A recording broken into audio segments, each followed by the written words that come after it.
ഇതെന്തൊക്കെയാണ് എൻ്റെ അത്താഴത്തിൻ്റെ കറികളെന്ന് കണ്ടോ? ഒരു സെക്കൻഡ് കാണിച്ചു തരാവേ.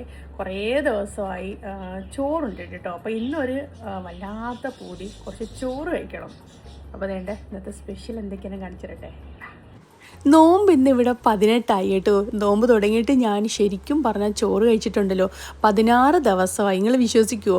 മിക്ക ദിവസവും ഓട്സോ അല്ലെങ്കിൽ അപ്പമോ അങ്ങനെ എന്തെങ്കിലുമാണ് കഴിക്കുന്നത്. ഓട്സ് കഴിച്ചാൽ പിന്നെ വിശക്കത്തില്ലല്ലോ. പക്ഷേ കുട്ടിക്കാലത്താണെങ്കിൽ ഉമ്മ നല്ല അടി തന്നിട്ട് ചോറ് തന്നെ തരും. കാരണം ഉമ്മ പറയുന്നത് ചോറ് കഴിച്ചാൽ മാത്രമേ നമുക്ക് ക്ഷീണമൊന്നും വരത്തില്ല എന്നുള്ള ധാരണയാണ് ഉമ്മക്ക് കേട്ടോ.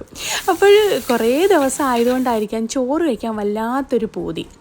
അങ്ങനെ ഞാൻ വലിയ ആഡംബരങ്ങളൊന്നുമില്ലാത്ത മീനും ഒന്നുമില്ലാത്തൊരു ചമ്മന്തി രസമുള്ളൊരു കുഞ്ഞൊരു അത്താഴം കേട്ടോ. അങ്ങനെ നമുക്ക് കിച്ചണിൽ പോയിട്ട് ആദ്യം രസം ഉണ്ടാക്കാവേ. ഇതാണെങ്കിൽ ഉമ്മ വേഗം ഉണ്ടാക്കുന്ന രസമാണ് കേട്ടോ. അങ്ങനെ ആ ഒരു രസം ഉണ്ടാക്കി അതിന് ശേഷമാണെങ്കിൽ ഞാൻ ചുമന്നുള്ളിയും മുളകൊക്കെ വഴറ്റി ഒരു ചമ്മന്തി കേട്ടോ. ഈ ചമ്മന്തിക്ക് ഭയങ്കര ടേസ്റ്റാണ് കേട്ടോ. നിങ്ങൾ എന്തായാലും ഒന്ന് ട്രൈ ചെയ്യണം. അങ്ങനെ ചമ്മന്തി ഉണ്ടാക്കി അതിനുശേഷം മെഴുക്ക് പുരട്ടാൻ എന്തുകൊണ്ടെന്ന് നോക്കിയപ്പോൾ ഉണ്ടല്ലോ എൻ്റെ കയ്യിൽ ഉരുളക്കിഴങ്ങേ ഉള്ളായിരുന്നു.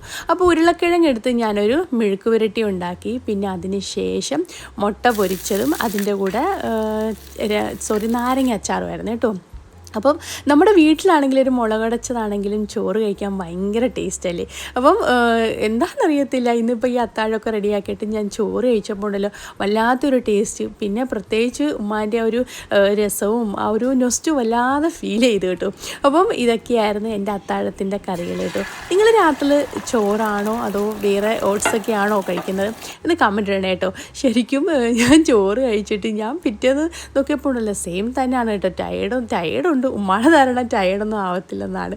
അപ്പോൾ ഇത്രയേ ഉള്ളൂ എൻ്റെ കുഞ്ഞു വിശേഷങ്ങൾ. ടാറ്റാ.